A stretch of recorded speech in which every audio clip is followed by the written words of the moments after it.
Assalamualaikum warahmatullahi wabarakatuh. Salam petani Indonesia dan salam agrowisata. Selamat datang di channel Petani dan Agrowisata. Supaya channel ini tetap jalan, Anda tolong di-subscribe dan beri komentar. Karena komentar Anda itu akan dibaca oleh pejabat pengambil keputusan bidang pertanian dan pariwisata. Klik channel ini. Pagi ini kita akan menjelaskan tentang cara mengolah kopi. Kopi pertama datang, dipanen, buahnya itu masih berwarna merah, berwarna kuning. Nah ini kopinya yang baru datang. Nah mungkin sudah warnanya sudah tidak merah benar lagi, karena sudah dimasukkan di dalam karung. Kalau orang sini namakan karung pupuk, karung plastik. Nah dimasukkan sini. Setelah dimasukkan sini dia berubah warna, yang tadinya kopi putih merah sekarang berubah warnanya, nanti ditumpahkan di jalan. Nah, ayo tumpahkan. Nanti ditumpahkan di sini untuk diproses, dijemur. Nah, begini cara jemurnya. Ini dia baru dipetik dari kebun, warnanya begini, ini tandanya kopi sudah matang semua. Kopi yang bagus, ini kualitasnya bagus, matang, robusta yang bagus. Nah, setelah dijemur 3 hari, begini, 3 hari. Malam ataupun kadang-kadang belum malam, kalau cuaca tidak bagus untuk penjemuran, mau hujan, karena di daerah Gunung Dempo ini curah hujannya tinggi, maka ini ditumpuk begini dan ditumpuk, kemudian supaya panas ditutup dengan tutup plastik. Maksud tutup plastik supaya dia tetap panas, hujan tidak masuk. Nah, untuk apa dia panas? Supaya kadar airnya berkurang. Kita upayakan kadar airnya kecil, makin kecil kadar airnya, maka kopi itu makin mahal harganya, makin bagus. Nah, ini dijemur hari ke-5, mau masuki hari ke-6. Mau masuki hari ke-6, dia sudah hitam semua. Nah, hitam, ininya sudah mulai ada bunyi sedikit. Kecek, kecek, kecek, kecek, kecek gitu ya. Nanti kalau dia udah kering sekali, ini bunyinya makin keras. Cara ngetesnya. Kenapa bunyinya makin keras?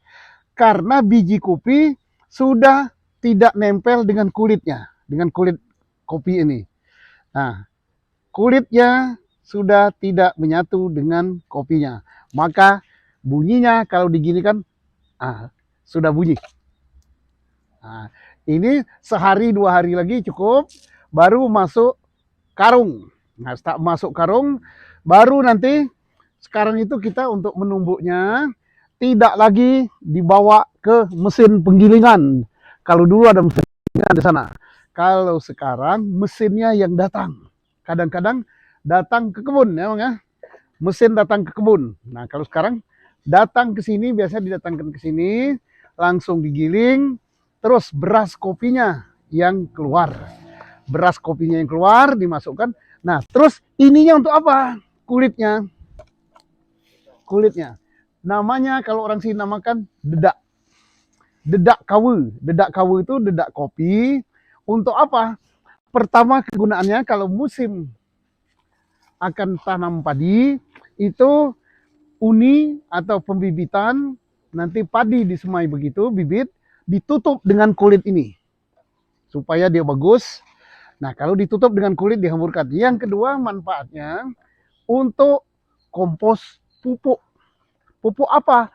Pupuk kopi, pupuk jagung, pupuk segala macam tanaman. Jadi tidak ada yang terbuang. Nah, kita sudah jauh berubah. Zaman baheula, zaman nenek-nenek saya dulu, kalau kopi ini supaya cepat menghasilkan, dijemurnya di jalan, di aspal. Memang cepat prosesnya. Di jalan itu paling lama 3 hari. Nah,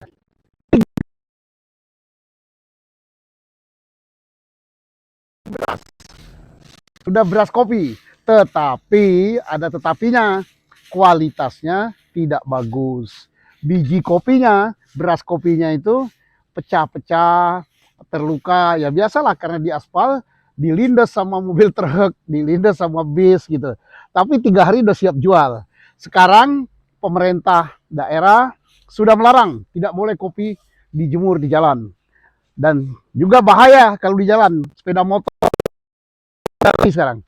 Sekarang kopi sudah begini, jadi itu kopi yang baru dicurahkan, itu kopi yang sudah masuk hari keempat, ini kopi yang sudah hari ke-6, nanti hari ke-7, kita upayakan makin kering makin bagus. Kenapa makin kering makin bagus? Karena kualitas airnya makin sedikit. Dan juga kalau kita mau menyimpan kopi, ya, kopi itu kalau disimpan bagus begini. Kopi yang sudah kering, buahnya ini disimpan dalam karung bisa tahunan, tidak rusak. Tapi kalau dia sudah jadi beras kopi, itu harus diletakkan di atas lantai. Diangin-anginkan kata orang sini. Nah, kalau kadar airnya tidak bagus, kemudian kopinya udah jadi beras, maka dia tidak akan tahan lama. Akan ada binatang kecil-kecil gitu. Nah, tapi kalau dia dibiarkan berkulit begini, kadar airnya sudah rendah, maka kopi itu bisa menaun atau tahan bertahun. Nah, ini beras kopi robusta yang ini, yang sudah masuk hari ke-6, berasnya begini.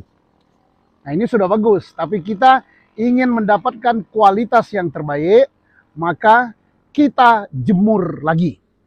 Jadi begitulah cara-cara menjemur kopi di daerah Pagar Alam, dan daerah lain saya kira sama saja. Nah, ini bagi orang Pagar Alam sudah hafal sama sekali, karena dia memang dari kecil sudah menjadi petani kopi. Tapi bagi orang daerah lain mungkin taunya sudah jadi kopi bubuk atau biji kopi yang sudah kering, yang sudah siap masuk mesin. Nah, prosesnya begini. Dipetik, masukkan dalam karung, kemudian dijemur, kadar airnya dikit, baru nanti masuk ke mesin, baru nanti dijual, baru ini dicuci, dikeringkan lagi di sangrai, dan nanti baru dimasukkan mesin untuk bikin bubuk kopi. Begitulah saudara-saudara, jangan lupa ya beri komentar. Karena komentar Anda di YouTube itu sampai kepada pemerintah, pada pengambil kebijakan tentang pertanian di Indonesia. Terima kasih. Salam petani Indonesia, salam agrowisata. Assalamualaikum warahmatullahi wabarakatuh. Selamat pagi.